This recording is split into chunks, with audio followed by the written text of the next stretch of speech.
and I would like to welcome Preston Nichols back in mind at this time. Preston, welcome back.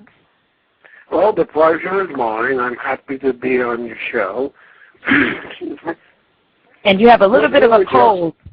Yes, what you were just talking about is very interesting because basically I moved from Long Island up to a little hick town known as Cairo, New York, and of course you know what Cairo means, right. Mars.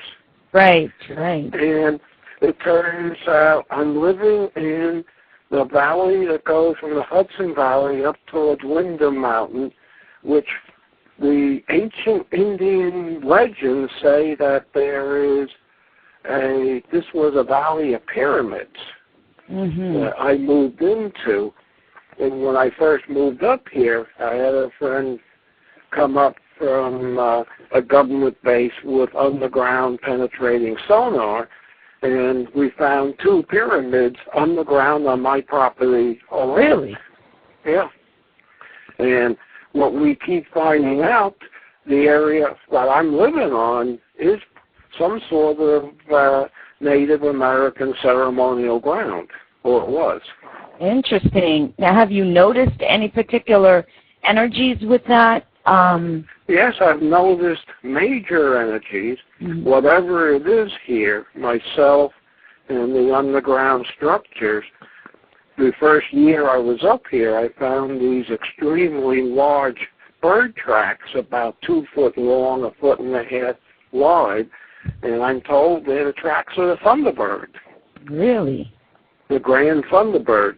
And I saw this bird one night, and it was about 20 foot tall with about a 50-foot wingspan. Are you kidding me? That big? No, I'm not kidding you.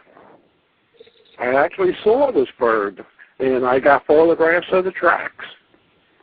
That's how I found out what it was. I was going to a different Native American meetings, because upstate New York is well steeped in Native American culture.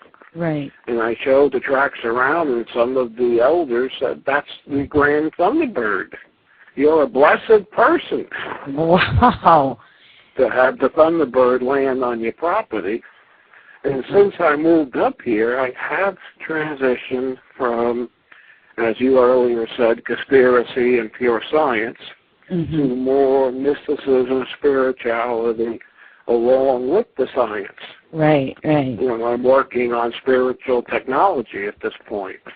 What are some of those things you're working on? I actually had put a video up on the website that I had gotten from YouTube of, I think you were gathering with a few people and you were talking about some technology and you were having the people participate. Well, basically, my technology is audio sound oriented at this point.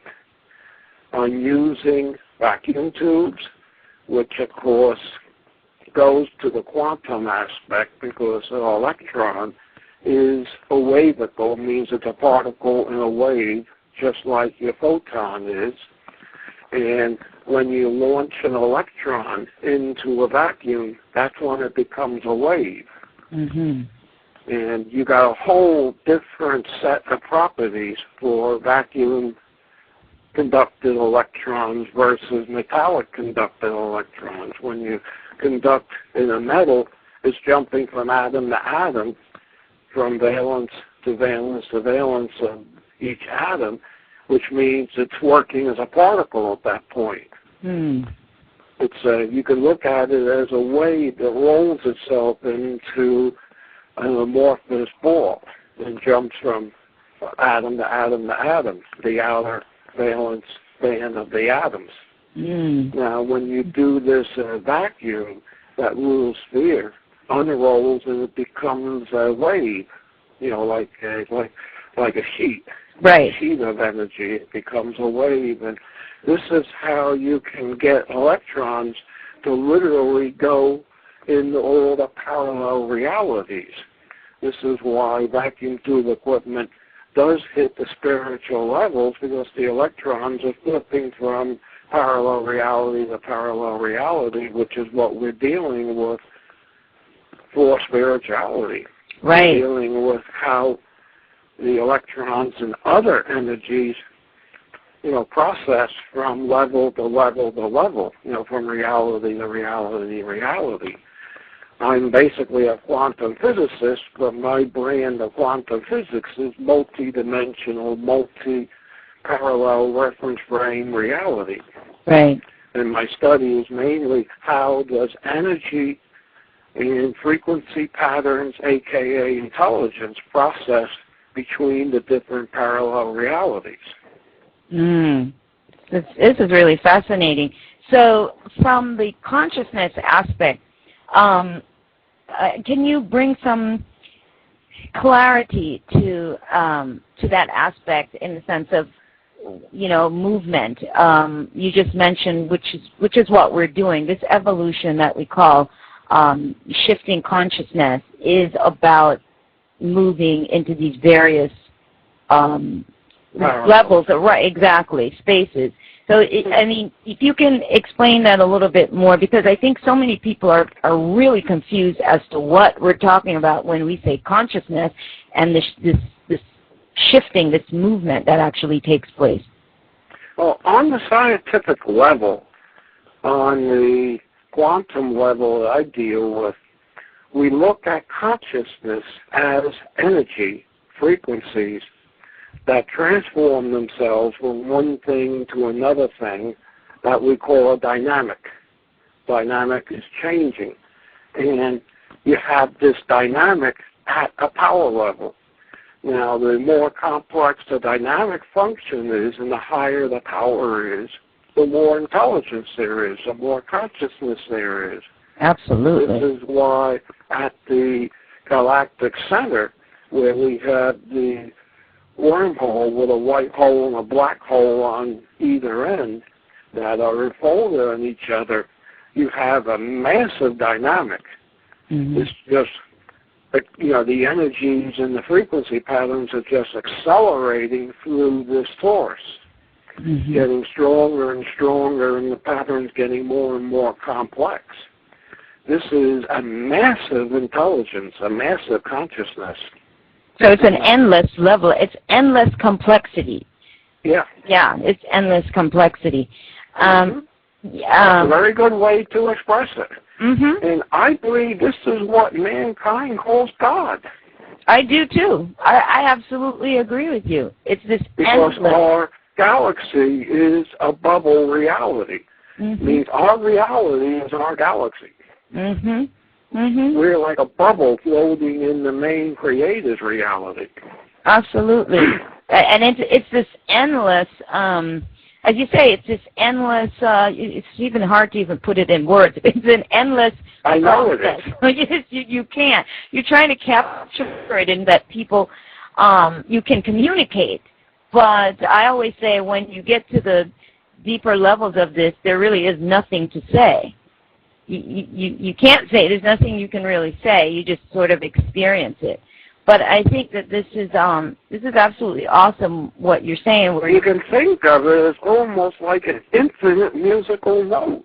As far as we're concerned here on Earth, the dynamic function at the center of the galaxy is infinite.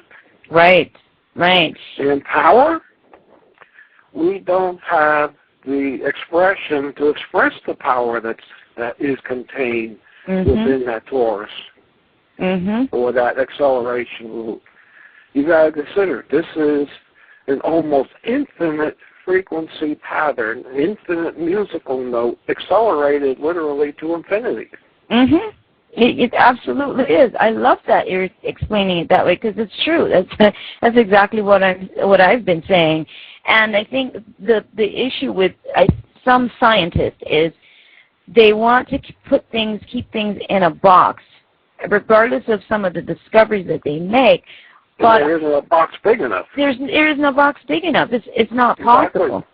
Exactly. It's not possible. So I love the fact that you're going at it from a whole different angle. It's a whole different angle, and it's allowing you to see more of what it is because of that. You don't have any limits on what how it can unfold. Well, the limit I have is the capability of my technology. Right. My mind alone by itself is not even capable of even approaching this intelligence, but amplifying my mind with the technology, I'm able to approach it and get some interchange with this intelligence. And I really don't know how to express what I've seen and what I've heard. Oh, I'd love to. Contact with. Oh, well, if you're able to express any of it during the show, I would love to hear that. Now, for example, the idea of time travel, which is, again, it's all tied in with the consciousness aspect of it. But from your experience, what have you engaged in terms of another aspect of time that might be related to this one, but it could be light years considered in terms of our linear concept of time then, what we would view as light years away. Have you made communication with other life force or human beings then, maybe Earth beings, that are potentially living in what we would say some future time? Well, I've been able to project myself into, the year 2012 and see what appears to happen there. The mechanism of that is this character I call Preston of the future, who is this guy that comes and visits me occasionally, says he's me from the future. He's got my fingerprints. He's got my DNA. DNA patterns match exactly. The fingerprints match exactly. He handed me this recording, which he said was recorded in 2012, and the recording was released through K Special Products, which I have reason to believe has a connection to the future, although you really can't document that whatsoever. Right. And, there's some strange stories I could tell there. Please do. Well, I went up to, where is it? Not Poughkeepsie. The old Air Force base north of here. I can't think of the name right now, where the office of this K Special Products was. Walked in. The women at the front desk knew me, and I found an office with my name on it, on the door. And apparently this is an office that me out of the future uses. And for a while, this recording was being distributed through Walmart of all outlets. Oh, really? And if you look at the, small print around the center hole, you'll see parentheses 2012, which I believe is the date that the CD was actually made. So there's time travel involved there. So you're saying this is something, an actual product? It was an actual product. It's not available anymore. Because you try to look up the website's there, but there's nothing, there's no connecting point now. Right. And I used this recording.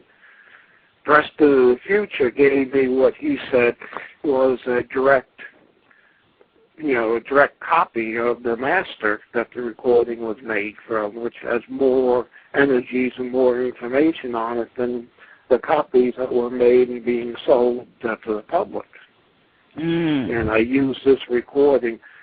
It plays, it's a recording of Broken Dreams by Justin Haywood. And at the tail end of it, you get this weird sound that sounds almost like, the only way I describe it, it's basically a strange sonic howl.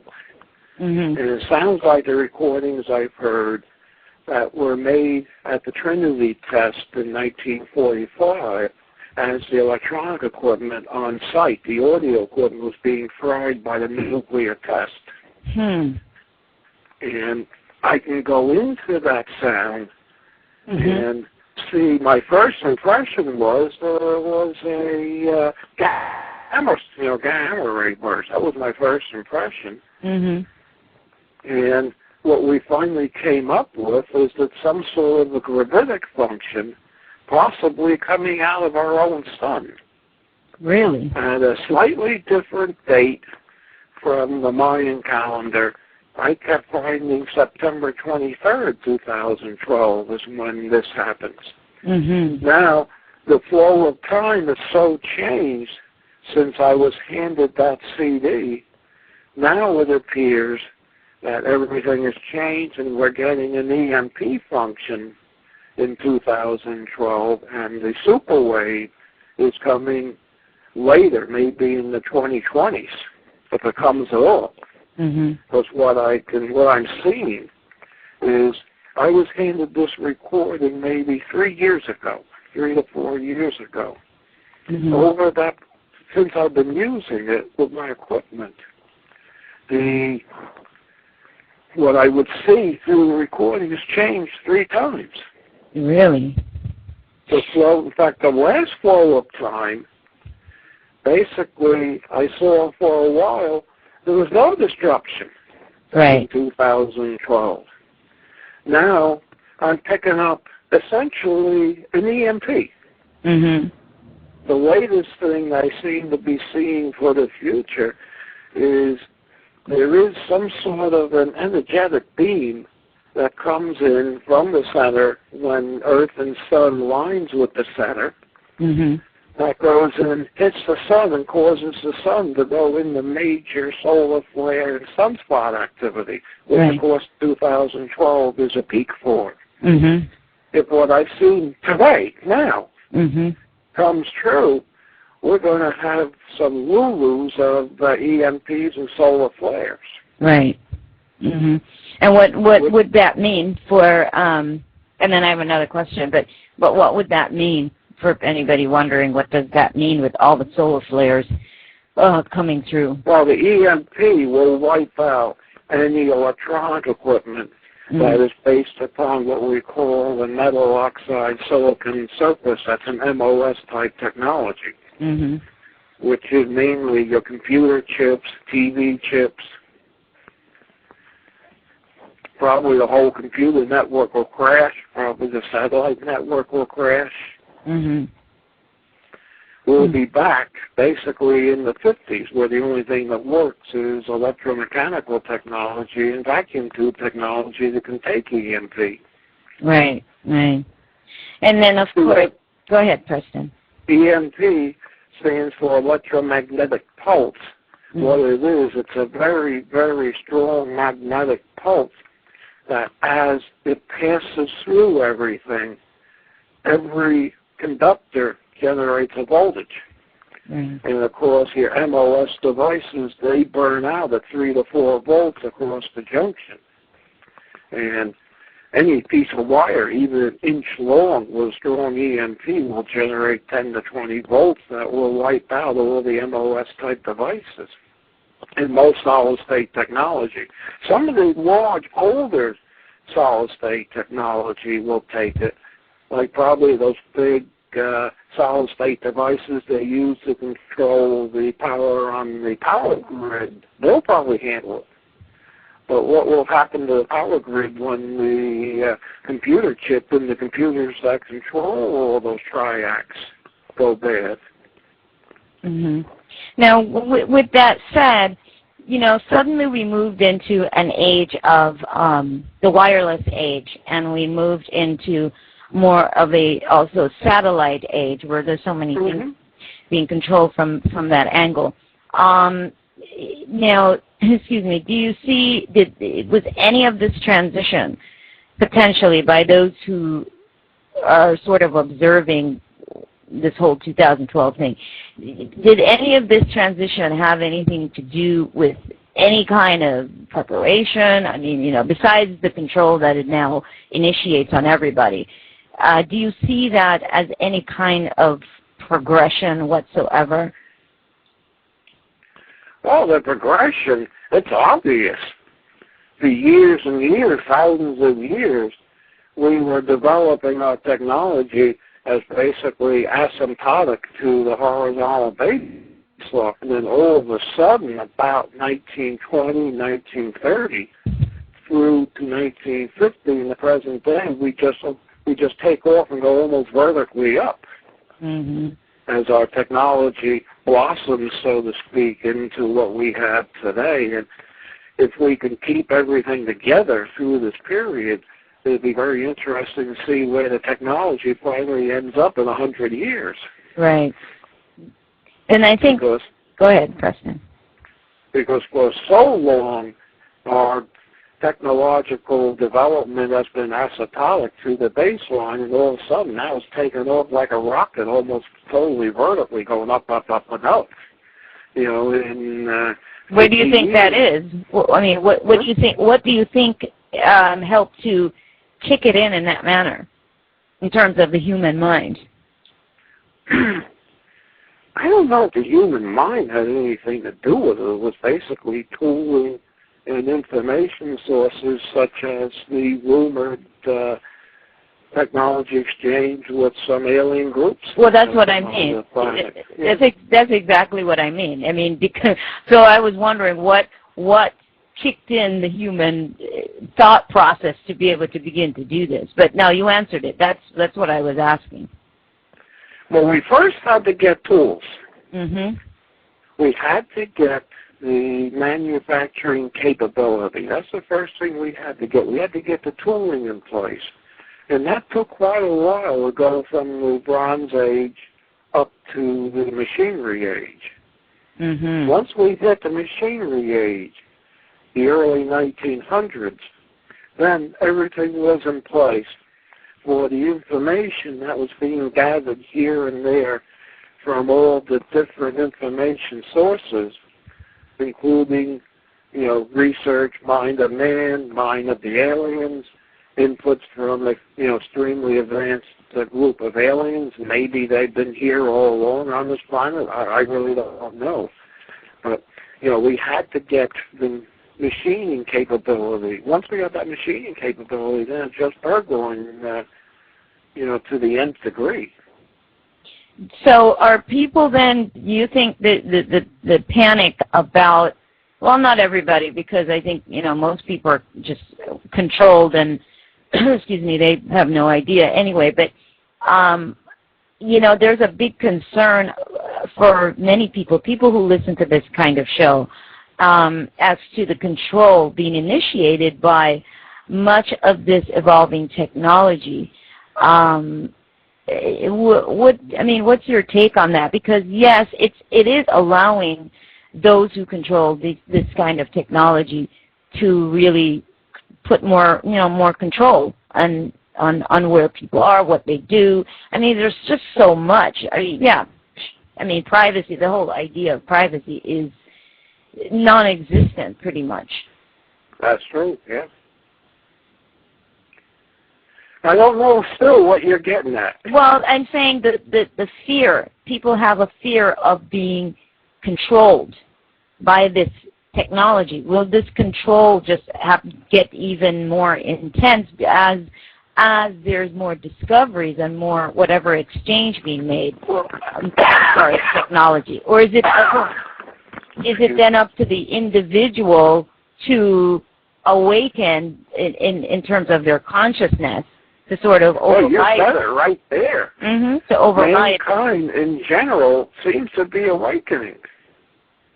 Whatever dysfunction is that we're entering seems to be awakening a lot of individuals.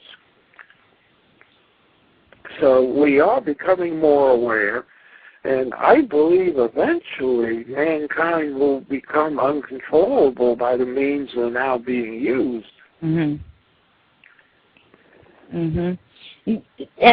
then in terms of even the whole time travel concept, you know, where would you say we are? I don't know if you have knowledge on that at this point, but I know that on the planet, you know, there are those who have tried to really work this whole idea of time travel. Oh, sure there are. Well, I'm not privy to that anymore. Yeah. Yeah. So you have no idea as to what, where they probably are, what kind of advancements they've made at this point, or anything like that. Now. Well, I know Preston in the future does time travel. Okay. Because I'm convinced this guy is me from the future. I How else would he have my fingerprints and my DNA? Yeah. And he has intimate knowledge of me, my thoughts, what I think about, that I haven't told anyone. Yeah. So I believe this Preston in the future character is genuine. So what this is telling me is that in the near future, I develop time travel. This also tells me that we stop the aging process, because I figure this guy is from about 100 to 200 years in the future, and he doesn't look any older than I do right now. And I believe we're on the cusp of stopping aging. Yeah. I understand the basics of what aging is. Would you talk about that a little bit, Preston? Would you talk about, that's a very hot topic, but I would love for you to talk about it a little bit from a more evolved perspective, which is what you're bringing right now. Well, aging is basically genetic degradation. See, as we keep renewing our cells, it's like making a copy of a copy of a copy. And as we renew our cells, the DNA degrades, and therefore, hence, our body degrades. Now, it is possible to stop this. In one of the parallel minds, in one of the parallel realities, is a frequency transform or frequency pattern, like a musical note, which represents a perfect copy of. If we could somehow bring that pattern into the physicality and distribute it over every cell in our body, first the DNA aging, the DNA distortion. Right. That's what I'm working on right now. One of the things I'm working on, besides preparing for whatever is coming, in the future. So I got 2 projects going. So you see this as, okay, now the transition, the change that you're talking about, yes, the scientific aspect of it, I totally understand and agree with. Now, but then there are those, on the other hand, who are working at life extension by means of the machine-human merger. Do you have any familiarity with that whole concept? No, because of the fact that if you don't have the master pattern for the DNA, I don't think you can do anything. Absolutely. I agree with you. You have to have the master DNA pattern. You have to have a pattern that represents what your genetics were when you were like 25 years old, when your genetics peaked. You got to somehow recover that pattern and then distribute it. Yeah, well, that's the go ahead. The interesting part of the whole business is classical music. I firmly believe at this point the classical composers, they were actually translating this DNA pattern that they heard in trance states in their mind into our musical form. And that some of the classical music frequency patterns, I think, hold the key. That's the direction my research is taking. Now, is that why at one point classical music was only allowed, reserved for the, those that were the rich. Nobody else could hear it. I don't know if they even got it at that point, but I'm not even sure if they knew what it was. They just found some sort of connection or resonance with the music, what it did to their bodies, obviously. because it does have, Mm-hmm. you do feel it. It does have an impact on, Especially when you're at a live performance. Right, the live performances are always, the best. But that's not the answer yet. That's one of the keys. Mm-hmm. Now, does this have anything to do with, obviously, the fact that everything is sound? I mean, everything's frequency. Everything is frequency. So there is always something, I guess, tonal with everything. Now, how does this all, in terms of even the music, just the standard music that is played today, what kind of impact would you say? I know that you say, we are making progress. People are awakening.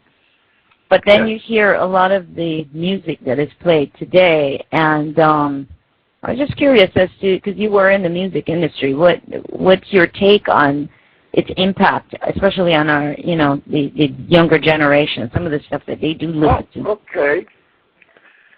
My mentor, when I was a kid, was a retired violinist from the symphony orchestra sector, who became a technician and basically repaired radios and TVs after working in the communications industry. He had a term, what I recorded in the 60s, my friend Gus, that was his name, called syncopated noise. Mm-hmm. It means it's noise with somewhat musical patterns. A lot of this modern stuff, I don't even hear any syncopation. Well, that's what I mean. It's just noise. It's dead music. It's just, it is. It's just noise. Mm-hmm. It's just noise. Mm-hmm. So how does that impact? My half-brother sits in the other house trying to develop basically guitar sounds. All he's making is weird noises. And he thinks it's wonderful. He's always after me to build different amplifiers. Well, how does this impact, though, on how does this affect? In my opinion, what this does is it fragments the mind. That's what I figured it would have to do. That's what I was figuring. It had to be doing something. I really don't like condemning any sort of an art form. Mm-hmm. But a lot of this heavy metal, it's just noise. Right. It's got to be jarring. It's noise played to a drum beat. And it's got to be jarring to the body, the cells, because there's nothing harmonizing in the sound. No syncopation whatsoever. Right, exactly. So I think it really puts people in probably even more in that fight or flight state than they think, because it's like it puts you in a panic state, but I don't think people realize that they're in this agitated state, though. Oh, look at the disco era, the 70s. One of the things that was discovered is the beat that was being played in the disco music, where it's so loud it literally takes your mind over. Your heart rate was running at the beat rate. Right. If the beat rate was 100 a second, everyone's heart rate in the disco club was running at 100 a second. I mean, 100 a minute, I'm sorry. Not 100 a second. 100 a second, we'd be dead. No, 100 a minute. I'm sorry. You're dead after the first second. Getting old rocks. No, it's 100 a minute. Now, you're taking this function, which is almost a random function.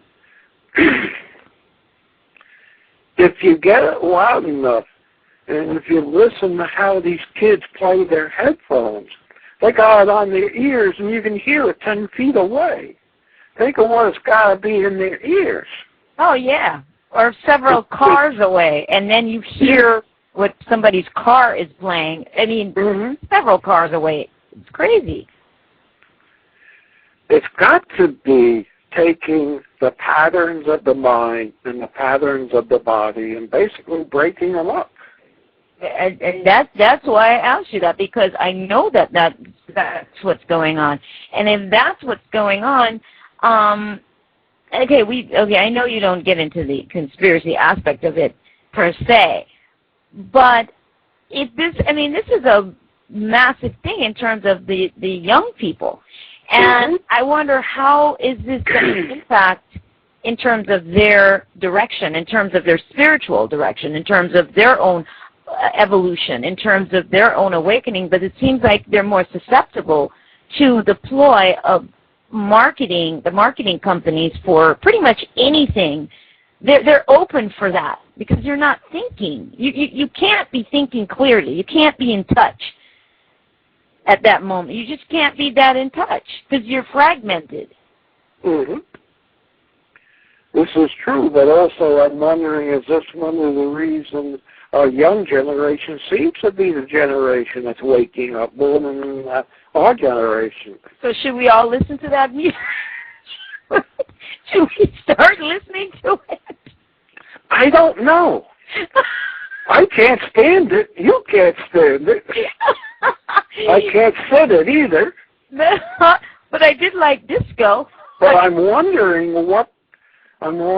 how does this all interact on what's being referred to as the indigo star babies, and how this is all interreacting with them, and is this the reason? I'm wondering, is this part of the reason the planet is starting to wake up? They're trying to fragment the pattern, but I'm wondering, is anything, are they actually getting the planet to be more synchronized? Well, look at all this homeopathic stuff. Yeah. Where you take something, you keep diluting it until you get the pure energetic effect of it, and the effects are reverse of what the stuff actually is. I'm wondering, are we having this effect with the noise aspect of what the young generation is listening to? I'm not sure, but I do know this, that... I'm not sure either. I'm not sure about that, but I do know that there's two different groups of young people. I think we have to really look at it, because I have seen the young people who are craving for something new and authentic. I've seen that. Then there's another group that are just absolute followers. And so there's those two different groups going on. Well, was this any different from when we were young? Probably not. Probably not. It's just a different time, and I think some of the things look quite a bit different, and we tend to want to think that our music from whatever time we were in was, we use the word, better. I liked disco because I'm from the disco era. I always had to say, this go, that go, I go. I loved it. I was always out dancing. For me, it was just too much boom, boom, boom, boom, boom, boom.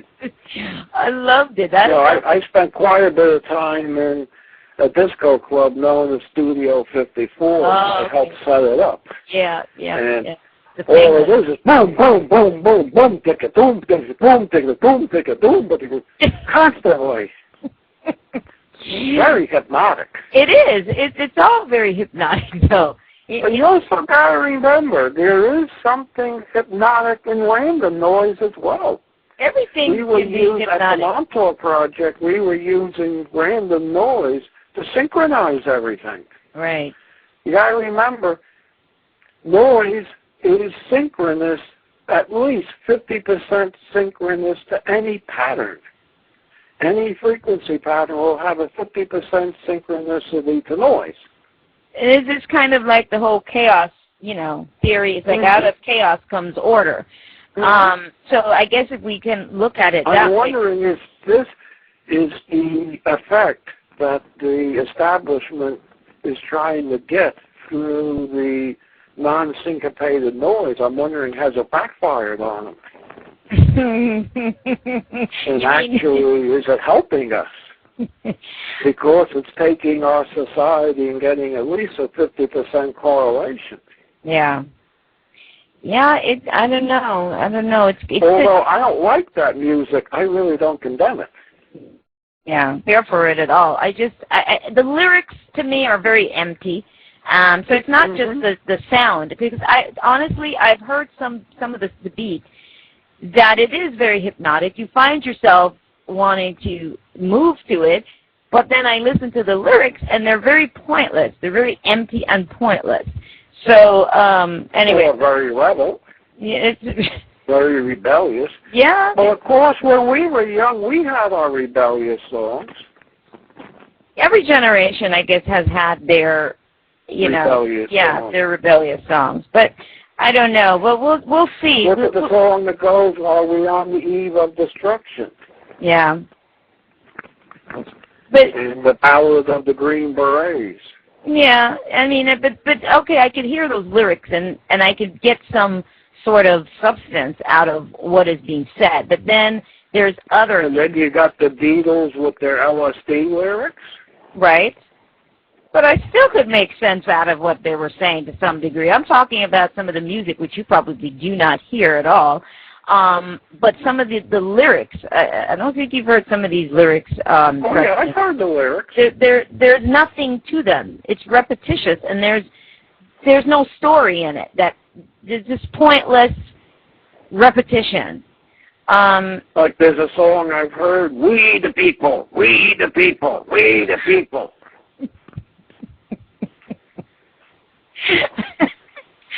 Oh my God! And that's the whole song. We the people.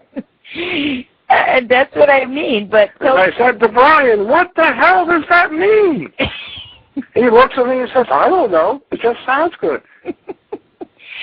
I absolutely agree. That's what I'm talking about. Now, we could go to many levels with this. Now, if we go back to the whole parallel reality concept and all of these things, there's so many potentials then in terms of what reality could be or look like for us. I do not see that we all necessarily experience and will in the future experience the same concept of reality. I don't feel that. I think that, time and this whole structure of it is constantly moving, and it's based on our perception, which of course, you're talking about shifts in consciousness.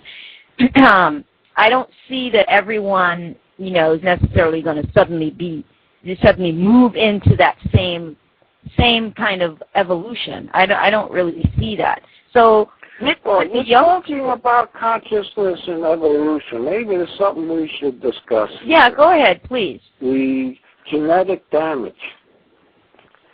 We are supposed to have 48 chromosomes or 24 gene pairs. Now, we actually have 23, but what it is, the 24th is submerged into the 23rd. That's what the wingmakers of the future told me. Medical science is now saying the first and second gene pair are fused together. Now, this is very interesting because as we get into the higher genetics, we're supposed to have some greed, some avarice, all this stuff. Mm-hmm. We're supposed to have the negative aspects. This is what gives us drive to move forward. Absolutely. But the 24th gene pair is supposed to keep that all in check. Mm-hmm. I call that the altruistic gene pair. And basically, this is the reason the world is so screwed up. Mm-hmm. Because most of the people, if you don't have the 24 gene pair working, you go totally in the negative side to forge ahead. And, of course, they're the ones that get ahead in the world. They're the ones that get into control. Those of us that have the 24 gene pair, generally, as the Bible says, the meek will inherit the earth. Mm-hmm. Mm-hmm. We have to evolve ourselves as a species to where we all have the 24th gene pair, then we'll go into the, the idyllic type world that's been promised. The 1,000 years of peace and love. But right now, with the way mankind is, with the genetic damage, that's impossible. Right. Absolutely. Well, that's evident with and all the galactic being, as I call them, the intelligence at the galactic center tells me if we can fix that, we won't go through Armageddon. That Armageddon is to get rid of that genetic damage. Right. Interesting. Somebody just in the chat room, I don't remember this, I should, but I don't, said, isn't the 23rd gene the one that donates male-female the Y chromosome? Well, I'm not a geneticist, so this is not an absolute 0 to 23 gene pairs. I'm looking at it the way it was explained to me by people out of the future, which I know what you're saying is correct. But, I'm trying, they explained it to me as simplistic as they could, and I'm trying to keep it on that simplistic level. Right. I thoroughly believe at this point this correcting factor is going to come out of the center of the galaxy, when we make the connection to either the EMP or the superwave. That's why, a lot of people look at the world as evolving. There'd be an evolutionary step if we can bring back the 24th gene pair, if we can bring back the altruistic genes. But it sounds like they're obviously, if you're looking at the future, if you're connecting with the future, now it sounds like there's some aspect then of reality. I don't know. Maybe it could just be the aspect of reality you may find yourself in with other people who are moving in that direction. That obviously this may have happened if in the future, you're saying 200 years or so in the future, you're seeing a non-aging self. So obviously in some potential of reality, this possibility exists. Now the question is, who's moving in that direction? I still think it comes down to that. Who's moving in that direction? It's not necessarily the whole planet as we know it. I don't think it's the whole planet as we know it. Does that make sense? Well,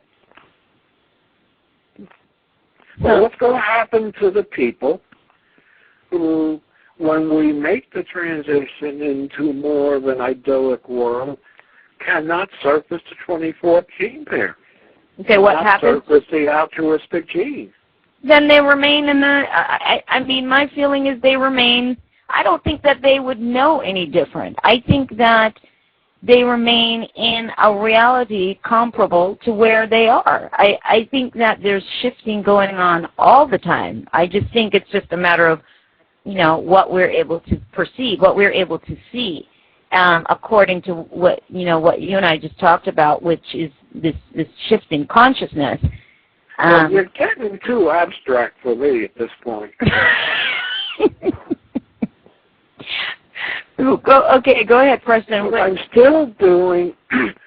still based in science, still based upon our quantum reality, and I'm not able to function in these totally abstract levels that you're attempting to get to. Okay, I'm what not do you mean the person for that. What do you mean? What do you mean? What part of what I said was too abstract? Well, at this point, we have nothing in our science that can separate this person goes this way, this person goes that way. We're all on the train together going in a direction that's constantly changing. According to what we think we're seeing, though. Well, see, that's what I mean, though. It's just so much that we don't know of what we don't see or what we think we see. This is true. And so that's the reason why I think it makes it so challenging, is because we want to to operate or to see things according to what we think we see at that moment, and then that's all we have to base our conclusions on. Exactly. So what I'm saying is, I'm just stepping outside of that. That's all that it is. It's no physical supporting evidence. Right, exactly. Well, and much of this... On that stuff, I really have no comment. Okay, no, I understand that. I get you on that, because you're dealing with what you can basically qualify for yourself. Okay, that makes sense. And I tend to go outside of the norm in terms of what I can qualify. But in the end, what I find, Preston, is that it's sooner, at some point or the other, that ends up being pretty much a conclusion that one comes to, I think, that some scientists come to, because I think that's really where a lot of this starts, is in the mind, the imagination. A lot of it starts there. Mm-hmm. But in terms of, I think somebody else was asking a question as well. I've seen stuff in my vision questing with the music machine and the music in the other building. I can't even explain. Well, absolutely. I don't even know the words to explain it. Right. Mm-hmm. And at that point, I don't have any comment on that. Mm-hmm. But what do I say? There's nothing. That's the best thing to do. You say nothing. Let's see. Let me see. I'm not sure if this is a question. We're not being that frequency is impossible. Okay. Dave, I'm not sure if you're asking a question here, but let's see. If we're not being that frequency, it isn't possible that we could even experience that reality via the matrix construct. That matrix being us at a dualistic frequency, operating ourselves as the other and every other, if that makes sense. Well, it makes sense. That sounds like a statement. No, it's a statement. Trying to say there, unless we can operate on a different frequency transform level or a different musical note level, we can't experience it. Right. Unless we can operate at that level represented by that frequency transform or musical note. See, in science, a musical note is known as a frequency transform or a frequency ensemble, which is a group of frequencies that are all interrelated to each other. You got that? I know I got it. I know everybody else. I know Dave got it. Mm-hmm. That's what, and yes, Dave, I think that's very true. Yeah, I agree with him. He's absolutely right. I switch into these other transform modes, and I don't know what the heck I'm seeing. Mm-hmm. I can't even relate to it because I'm not operating at that level. I'm seeing it, but I'm not operating at it. Yeah. When you move into that space, that's why I say that at some point there's really nothing to say, because you're what you're experiencing, and then that's it. There's nothing to attempt to put into words. I see colors I can't even express. Mm-hmm. I've heard sounds I can't even express. Mm-hmm. I've seen worlds I can't even express. Mm-hmm. I've seen stuff that, based upon the reality we're in, is totally impossible. Yeah, I agree. I'm with you on that. Those have been my experiences. So too. As far as that stuff goes, I'm a novice. I'm willing to admit it. Yeah. Mhm. But you've engaged in some of these experiences, and maybe we're not supposed to. Maybe we don't have to try to explain it. I think that there are those points where we don't necessarily need to attempt to explain it, because you're there in the experience. You can't explain it if you don't have the language. Exactly. There's nothing to make that kind of translation into, our world anyway, our other reality here. So see, when you take LSD, for instance. You say LSD. LSD. Huh? You said LSD. When you take that stuff turns the gain up on the brain to where the energy function gets so high you start to short circuit and you generate hallucinations, which are still based upon reality, but assembling reality on random levels, random discharges. Now, what I'm seeing, I'm going into other realities, and I have nothing left to base it on. I don't even have the snippets of reality that an LSD experiencer has to form. Remember, our brain tries to take the input and fit it into our mold, what our concept is. When you step into these other realities, that conceptual mold is gone. So I don't even have conceptual language. I don't even have a phonetic language to try to explain what I've seen. No, you're in a whole different reality. Yeah. Yeah, it's a whole different... Now what about, like, schizophrenia? Our closest experiences is LSD and that type of stuff. Don't misunderstand me. I'm not, I'm not okaying LSD. Right. If you take too much of it, it burns your brain out. Well, LSD, they've already said that LSD can be very beneficial if it's done under controlled circumstances where you got somebody monitoring what's going on so it doesn't become dangerous. Right. What's your knowledge on DMT? Do you have any knowledge on DMT? On what? Never mind. DMT. No, I don't. Okay. But, I mean, I was involved in LSD studies years ago. And that's what we determined. That's like turning the gain up to where you're getting an epileptic fit through the consciousness. And you're just generating snippets of, it's all memory being generated as like snippets of our reality just randomly threaded together. So you get surrealistic stuff. But what I'm talking of is not even that. I've been in places where there's nothing from this reality in it that I can even relate to. Right. Was, under governmental control and, supervision, I did LSD.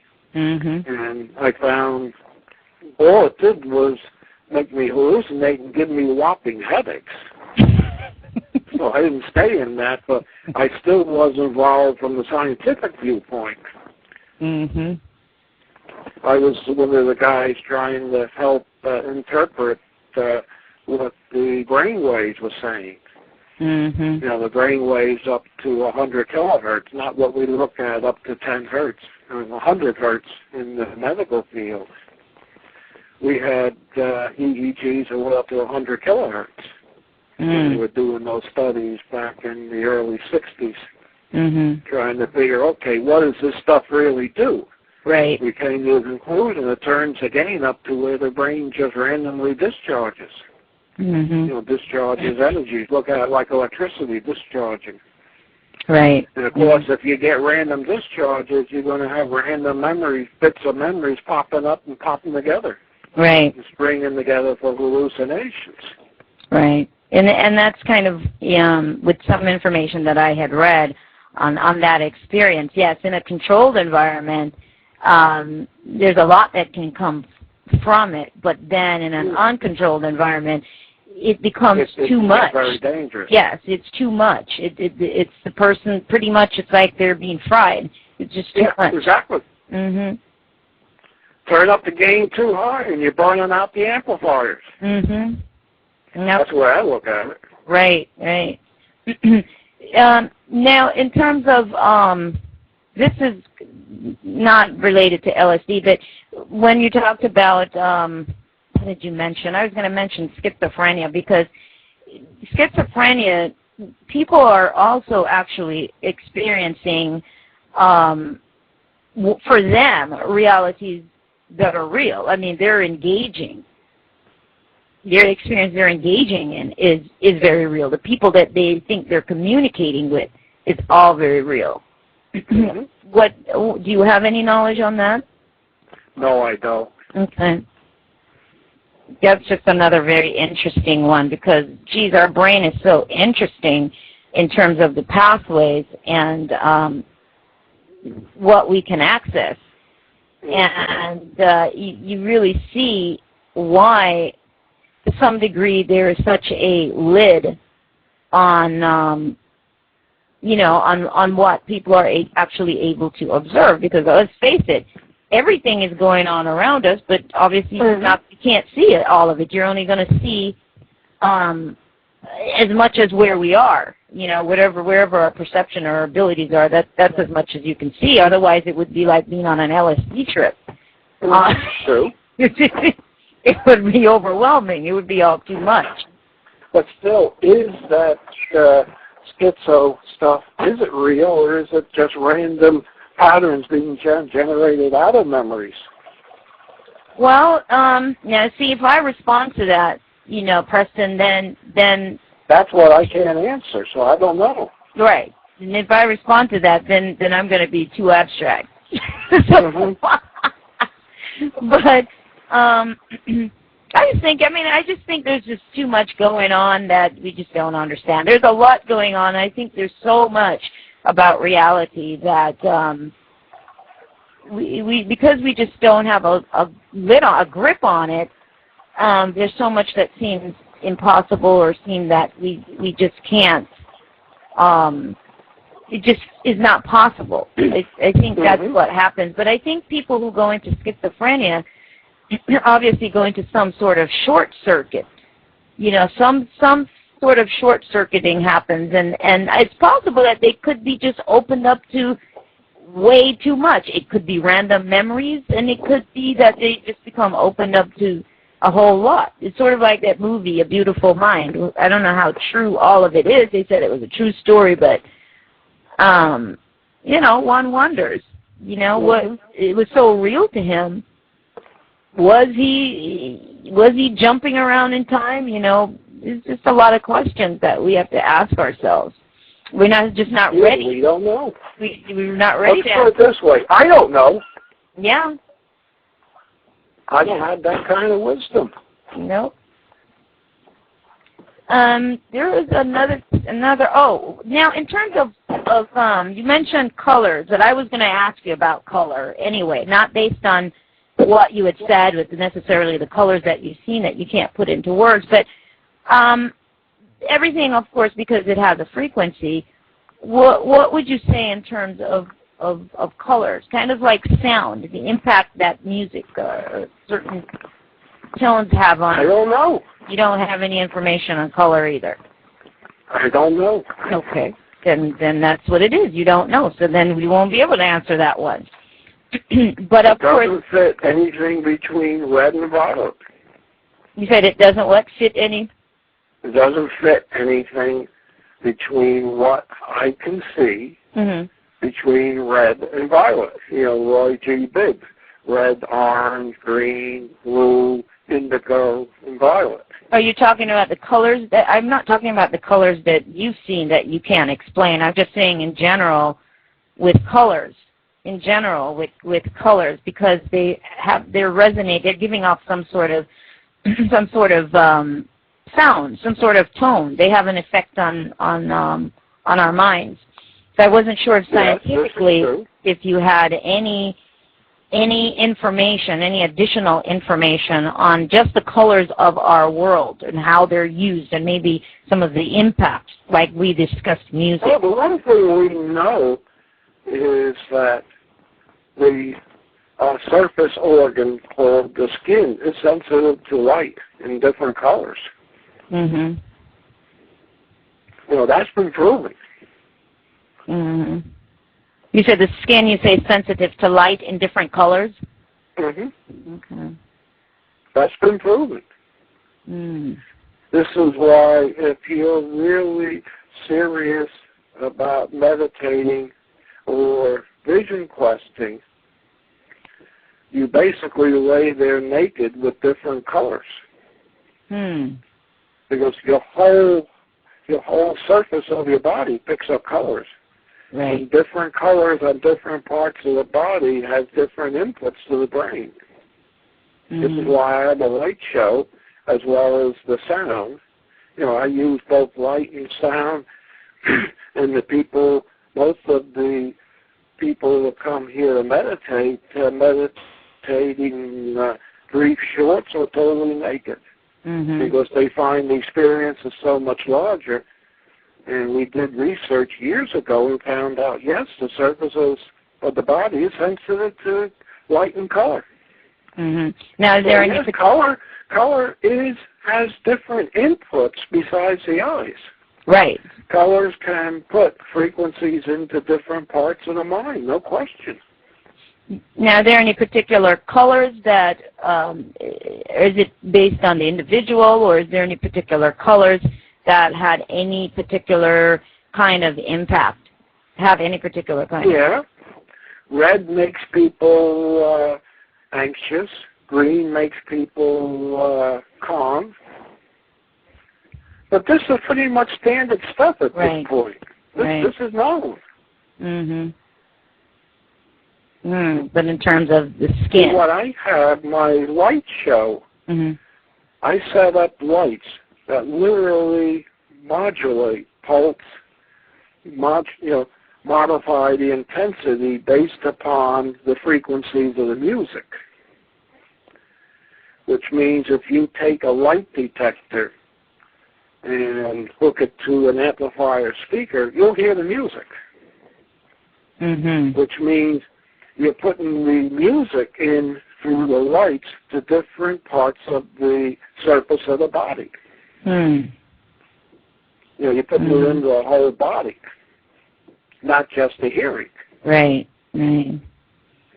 And this gives you an even deeper experience. This may be part of what's needed to regenerate the DNA.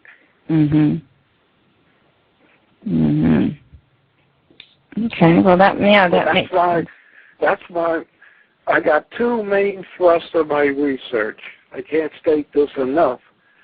Basically preparing for whatever is coming in the future, whatever this 2012, 2020, or whatever business is about, trying to probe what that is about and to get ready for it, and to figure how to reverse the aging of the DNA, the genetics. And that basically is my research at this point. That's your focus. Focus.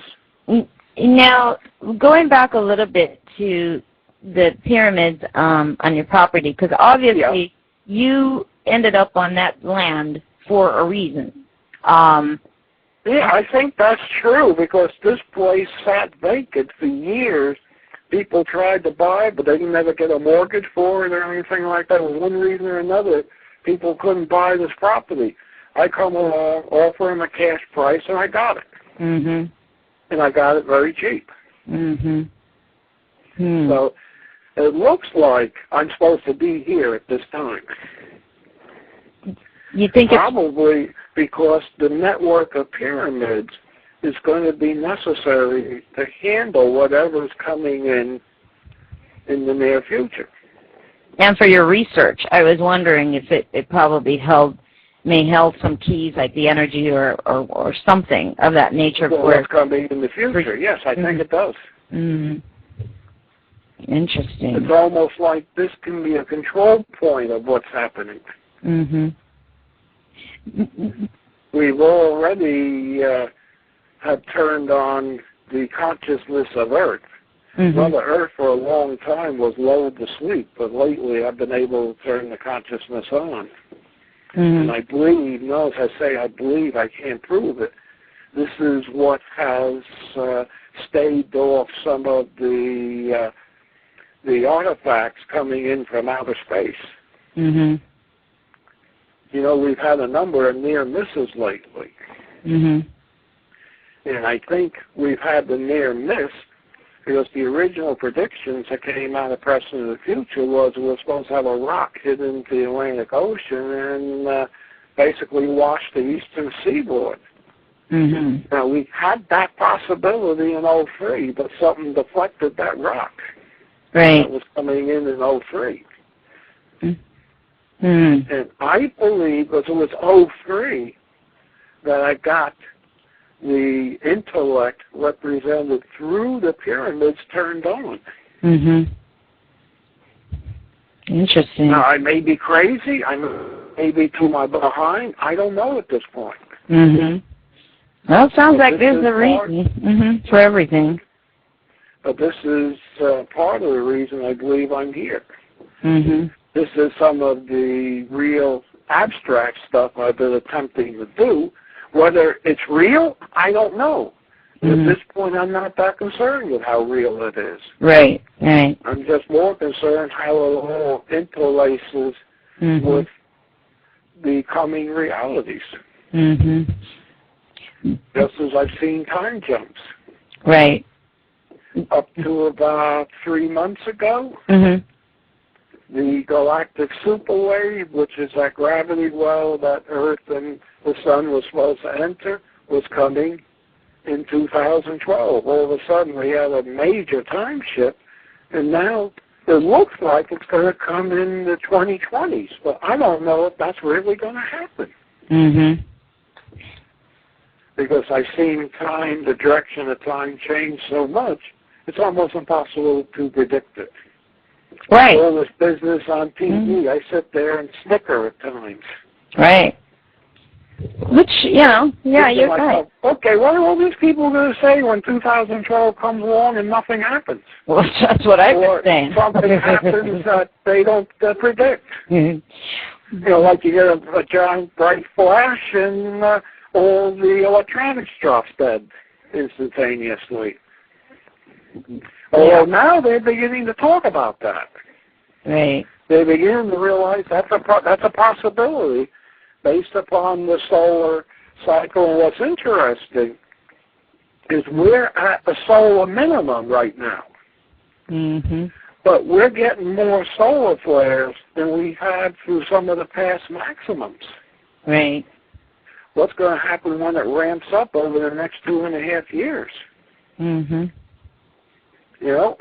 Yeah, it'll be interesting. Again, you know, it's all based on people's consciousness, and as we said, and you know, it's all up to that kind of shift to take place in the individual, whereby perception has changed. But I wanted to also ask you, in terms of Atlantis, what do you have? Do you have any knowledge on that you would want to share in terms of Atlantis? There's no, so much. I don't really. Okay, don't. All right. So we'll scratch. Atlantis probably happened 26,000 years ago at the last cycle of the ecliptics, is it? What the hell it's called? You know what I mean, the cycle of the tilt of the axis. Oh, I can't. Oh, you're talking the precession? Yeah, the precession, yes. Mm-hmm. And a number of people who channel Atlantean say, I'm the scientist that blew up Atlantis. That you're the scientist that blew up Atlantis? Yeah, the first I ran into, we have this fellow, Michael Morgan, who channels this being called Yokar. And at one of the local Long Island metaphysical meetings, we had him come in and channel. And he goes into this Yokar person. First thing the person says, first thing Mike said, he looks at me and says, you blew up Atlantis. So what do you mean? You're the scientist that put the wrong crystals in that blew up Atlantis. Which is, huh? What? Oh, my gosh. Oh, gosh. This whole experience is just hilarious to me anyway. All of it is just funny. Yeah. Yeah. It's loony. It is. It's all just hysterical. I mean, you can take... I believe Atlantis existed. I believe Atlantis did exist. And that they were wiped out in the last mass extinction. Well, what technology they had, what spirituality they had, I don't know. Right. Because I don't remember any of it. You don't remember the damage you caused? No, I don't remember the damage I caused. All I say is it's lunacy. Oh my gosh! Oh my gosh! You know, this. I'm going to ask you this question. This is, gosh, which book was this? Which one of your books? Something of the Pleiades. Gosh, this koala project. Are you still? I mean, do you have any information on that, or? I was always. Don't. You don't. That's Peter Moon. Okay, that is Peter. That's not me. Okay. I'm going to ask Peter about that. I forgot to, I don't know why, I forgot to ask him the last time about it. But that was pretty interesting on that. And, okay, yes, I also wanted to ask you, now, the pyramids on your property, are they really small pyramids, or do they seem to have any connection with any of the other pyramids, or do you not know any of that at this time, other than the fact that you know that they're there and there's an energy that they express? Well, what we saw on the sonar readout was these pyramids go to maybe 100 foot on each side of the base, and probably is about 70 foot tall. They're probably about, would you say, 70 foot tall? Yeah. Oh, okay. And what are they made of? They're underground. Okay. What are they made of? The same, what is it, limestone material, or what are they made of? We have shale here. Okay. If it was made of shale, the sonar wouldn't have reflected off the edges. It's probably a different density. I don't know what they're made of. Mm-hmm. Now, have you been able to go inside of them, go through them, or? We know there's a network of tunnels, but we have not found the access. Mm-hmm. And if they have in them what I believe they have in them, we'll never get in them, because whoever put it in there sealed it up so no one will get in. And maybe half of the metaphysical power that I experience here is what's in the pyramids. I really don't want to go into that. Right, right. Now, do you think... So this way, there's some artifacts in the pyramids that make this a very holy, healing spot. Now, it's good stuff. Right, right, right. I haven't picked up anything negative. Right. Well, then you wouldn't it's probably... all of the light, so to speak. Right. You probably wouldn't have taken the property if you had felt anything other than.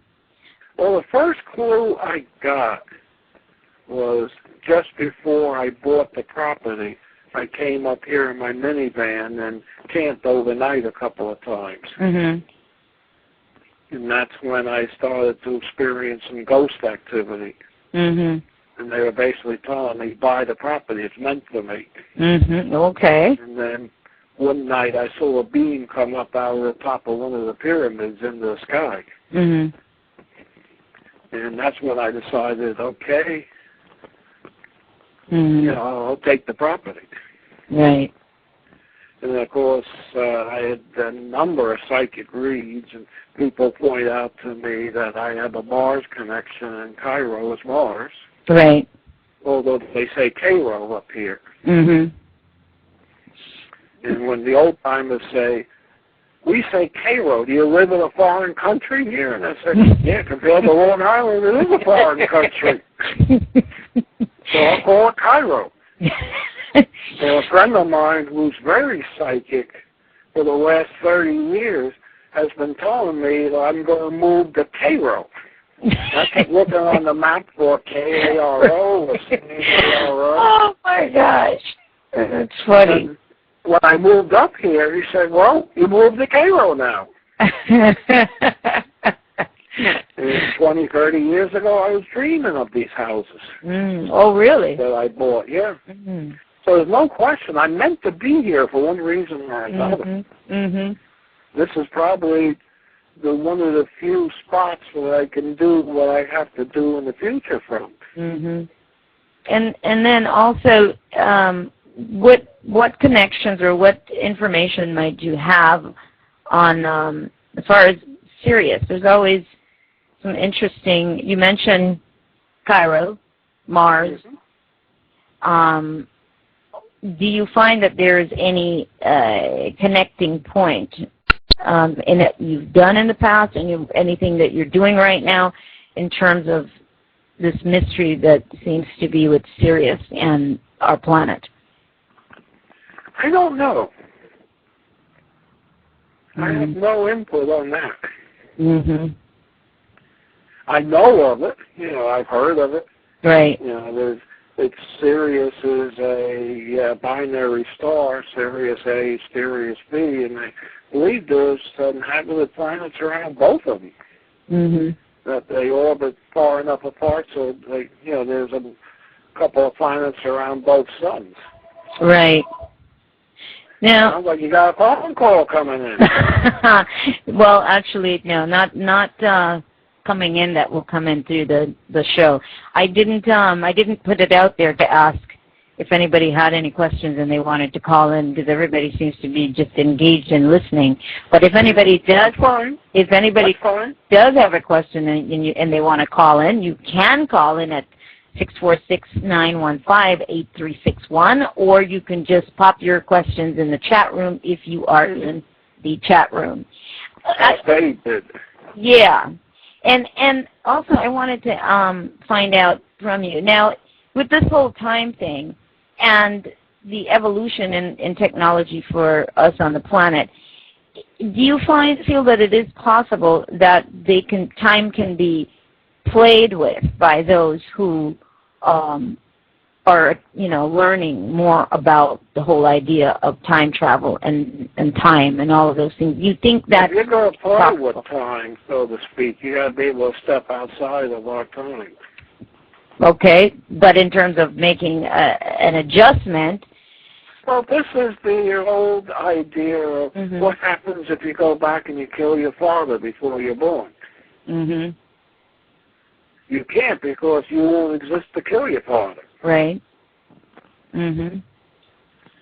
There are certain things you can't do in changing the flow of time. Okay. And it's a very complex set of laws that govern that. Now, can hypnosis be used? Can one be hypnotized into, I'm asking all these questions because there's so many things that are done. I mean, it's like, what's his name, David Copperfield, making everybody think that the Statue of Liberty disappeared. What do you have to say in terms of potentially that kind of hypnosis or that kind of illusion then that can be played over the mind? Well, being that we do not have a true engineering model of the human mind, it's too complex. Right. We really don't know for sure exactly what the mind is capable of. The only thing you have to remember is that our minds connect into at least 7 realities, 7 separate realities, including this one. And we yet do not have a model of what these realities are that we all connect to. Well, as I said, at least 7. Right. Because my research has shown that human beings, I haven't found anyone that didn't connect into less than 7.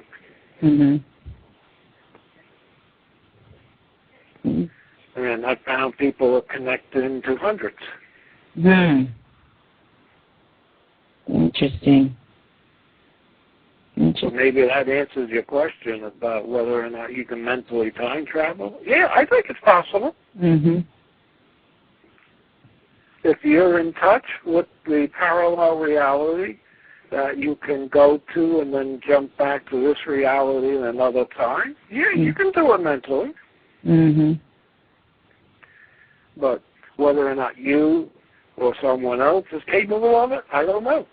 Depends on your capabilities. It depends upon how open your mind is, how much how much of Pink Floyd's The Wall do you have around you still? Now, you said that you've connected a lot with the Native Americans. Well, that's because I'm about a quarter Native American. Right. I remember hearing that. Is this, how is this assisted? Would you say? How is this assisted? Can you hear me? How is it what? How has this assisted you in terms of this new direction that you really started going into in terms of the consciousness aspect, in terms of what it's brought to the table, what you've been learning from them, or what you have learned in that sense, around the Native American knowledge? I don't know if that's brought much per se to me personally, because when the elder says you're a shaman, you can't refuse it. After I got settled with that idea, I asked them, well, where do I go to get training as a shaman? And they say, follow your heart. There really is no training. We're not talking about being a medicine man. Right. We're talking about being a Native American or an indigenous spiritualist. Shaman is more like a priest than a doctor. In the tribes, you have shaman and medicine men or medicine women. Right. I'm not into the medicine side of it. I'm into the spiritualism of it. And basically, what I was told was just follow your heart. Follow what direction you feel that you can understand and go with. And that there's no set training to be a shaman. So, really, it hasn't been much assistance. I've been pretty much on my own. Right. Which is powerful, though. I think, in my experience, it's less limiting. It allows you to really explore and engage. You're discovering more and more because I'm taking knowledge and concepts that I've learned through my life with the study of the paranormal and the study of science and bringing them together. And I can heal. I don't do it with herbs. I don't do it with medicine. It's done purely with energy, hands-on, and this sort of thing. Right. Whether that's shamanism, I don't know, and at this point, I don't care. It doesn't matter. Right. Exactly. Yeah. No, that makes sense. That makes sense to me. I think that we want to always put a label or a definition on things. And so I do get many people that will ask me, well, what do you study or what particular, meditation do you do? And I just don't think that that's always necessary. You're engaging in the experience, as you say, with the energy healing. You don't always need to pin things down. Yeah. Now, Preston, is there anything else that just on your own, I mean, I could ask you like a whole lot of different questions, but anything else on your own that you would like to share with us? I don't know how much you engage in the things that are going on today in terms of this, the political situations or any of that. I don't know. We didn't get into any of that really, but I'm just curious. What situation? The political situation, with the war and all of this going on. In terms of the future you, I don't know if any of these things are discussed at all. No, it isn't. Okay. Future me wasn't even able to correctly tell me what president was going to win.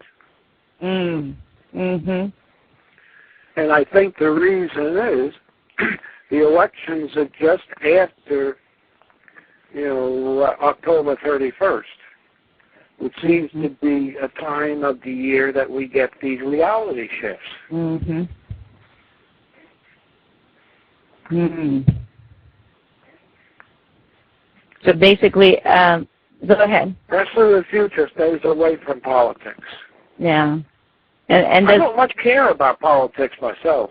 No, I completely understand why you wouldn't want to be, but at the same time, everything is playing out as it needs to play out according to how reality is structured. So that's all part of it anyway. Regardless of however it is, it's being played. It is still all part of it. Like whether Obama is Antichrist? I don't know. And you want to know something? You don't care. I don't much care, right. You and me both. I really don't care. There's, as my mother used to say, that will play out when the time is right. That's right. You got bigger fish to fry. That's what my Jamaican mother would say. I got bigger fish to fry. There's other things that are more significant, and that can just really become more, for me anyway, of a distraction. It's a beautiful show, though. I mean, if you want to stop and engage in it, it's all a beautiful performance going on. It's just a matter of, how much attention do you want to give to any particular thing. But yeah, and now I'm going to ask you a little bit just about remote viewing real quickly.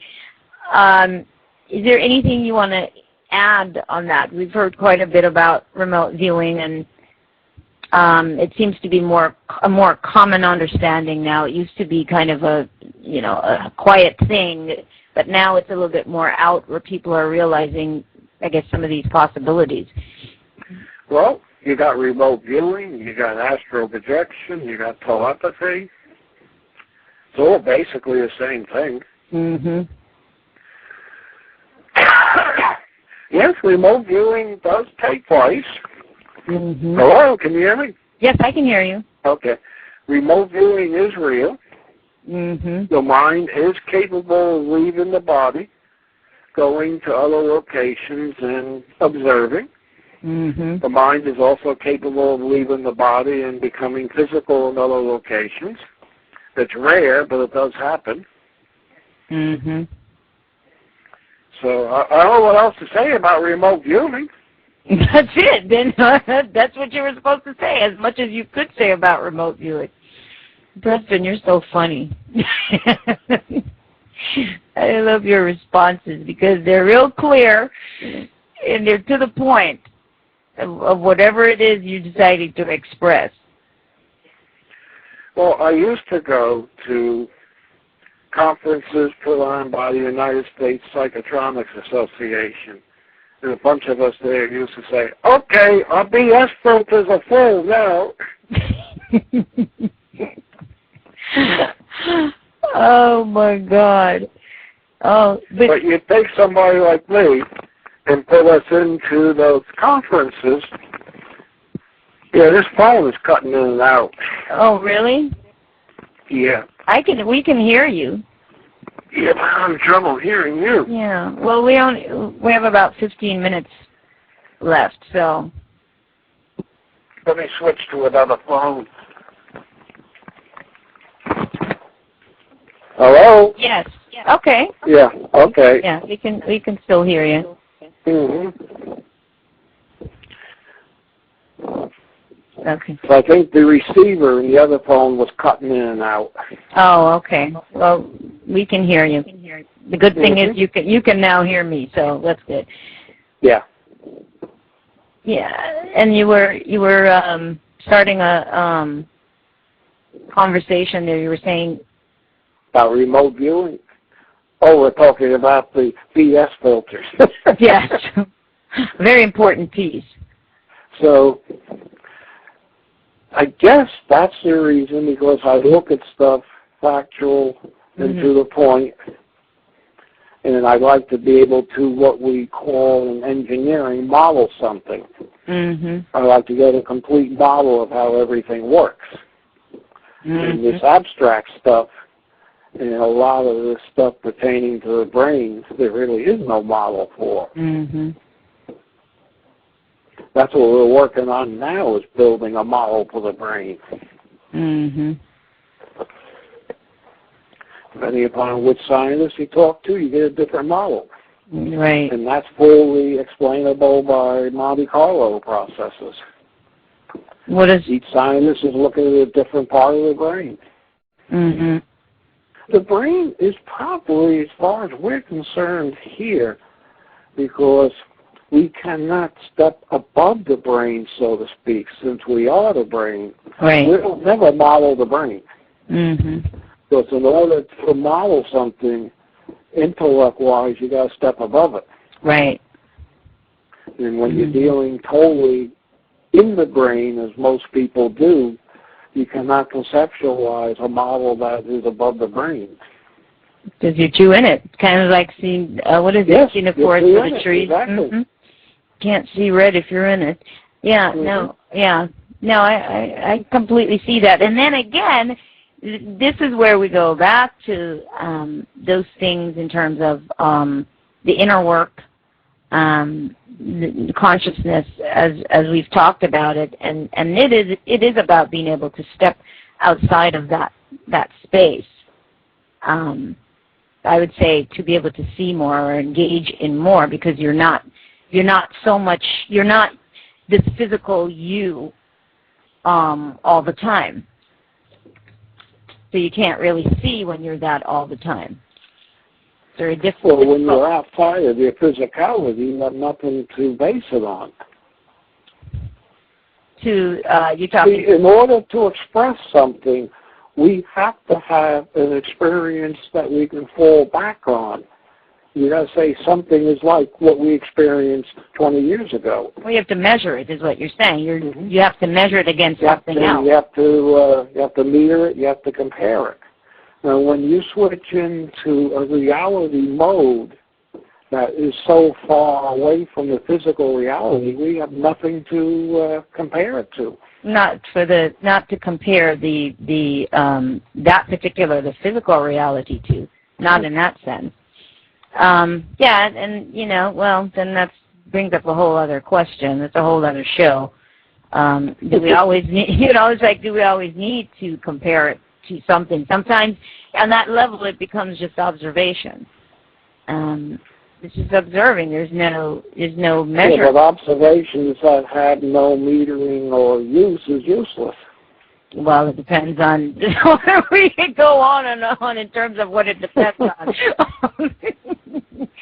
That's my opinion. It depends on what you're trying to discover. Where it just depends on a whole lot of other factors. You could be observing, and observation can give you a wider scope. But when you are in it, basing everything on measurement, the measuring process, it's still going to create some sort of limitation. Anyway, that's from my perception of it. I guess this is why I spent most of my life as what's known as a metrologist. Okay, please explain that. Meteorologist. Measuring. Okay, measuring. Yeah. Well, that's what the field is really known as, metrology. Oh, okay. Not meteorology, not meteorology. Metrology. That's weather. Right. No, this is metrology. M-E-T for meter and ology. Mm-hmm. And I'm basically a metrologist. Okay. Mm-hmm. And then I did further study and became a multi-reality quantum physicist. Okay. How atoms are put together, I could care less. I'm more interested in how our realities are put together. Right. And they told me in the National Lab System that that's quantum physics. Right. Say, okay, you'll call it whatever you want. This is what I'm doing. Yeah, this is what I'm doing. Right. This is what they had me doing. Yeah. Yeah. Well, Preston, what do you do? I know you're doing a lot of your, what you say you're focusing on, but do you do a lot of lectures anymore, or are you mainly quiet? I'm pretty much quiet. I don't have time to lecture. Right, right. And any more books coming out? No. I've been thinking of starting local lectures up here. Oh, that would be great. Yeah. And then have, seminar groups. But that's probably next spring. Okay. But you don't anticipate putting out another book anytime soon? Not that No, I don't. Yeah, okay. So you're just sort of allowing it. If it happens, that is no plan. Okay. And you don't have up a website either, I don't think. No, I don't. Yeah. That's what I didn't think so. I didn't remember seeing one. I'm in the phone book, though. Yeah, you can be found. We I'm got in the your phone number. book. We can find you. You can find me on the Internet. Yeah. Well, you can be found on the Internet. You just don't have a specific website completely dedicated. But there's enough information on the Internet where even if you don't have a website, it doesn't matter. Yes, there's enough information there, and there's even short clips of my sound system on YouTube. Right, you've got quite a few clips on YouTube as well. Yeah, right. Yeah. Yeah. Well, do you have? Is there anything that you have coming up in terms of any particular, what should I say, research or anything that you have a conclusion on in any particular time? I'm asking that so that at that point, maybe I'd love to have you back so that you can, maybe share that if there's any. I don't know if my research ever gets concluded. It's an ongoing thing. It's an ongoing. I've been criticized in the past because I change what I say. Right. If I find out I'm saying something wrong, I change it. Well, that's the way it is. Truth is always evolving. I don't think there's any final truth. I don't think. But my research is always evolving. There's no final truth. It just continues upward and upward. But sometimes I guess it started when I was born in 1946, and I guess it ends whenever it is I croak. Sounds like that'll be a while, according to your future self. Who knows? I don't know. You're just doing what you're doing. All right. Well, so if anybody wants to get a hold of you, contact you, then they can always find you in the. Well, I can. You can give out whatever information. You can do that. Whatever you like. My phone number is, folks. You got your pencil and paper ready? Write it down. Area code 518-622-9397. Again, that's area code 518-622-9397. And I'm in Cairo, New York, P.O. Box 13, 12413. All right. And if you want to come visit, it's 361 Main Street. All right. As long as I know you're coming, I'll be here. And visitors are welcome. Oh, that's so wonderful. Because I'm always looking to learn, and I learn from visitors. That's true. That's true. So I'm not a hermit. I'm not hiding. Anyone wants to come and visit, as long as we're on 6 feet of snow here, you're welcome. Sounds good to me. Okay. Sounds good. That's the commercial. Well, maybe one day when I come to New York. I haven't been back to New York since or in that vicinity anyway, where you are, since 1977. Yeah, I'm just south of Albany, New York, the capital of New York. 30 miles south. Okay. All right. Well, and easy to find. So we see. And not afraid to be found either. No, I'm not hiding. No. This is what I tell the government people. You want to know something? Don't go surreptitious. Call me and ask me. Call me or stop by. Sure. Stop by. Do we get cookies, or do we get any treats or anything if we stop by, or no? I usually have orange juice in the fridge. I don't have cookies.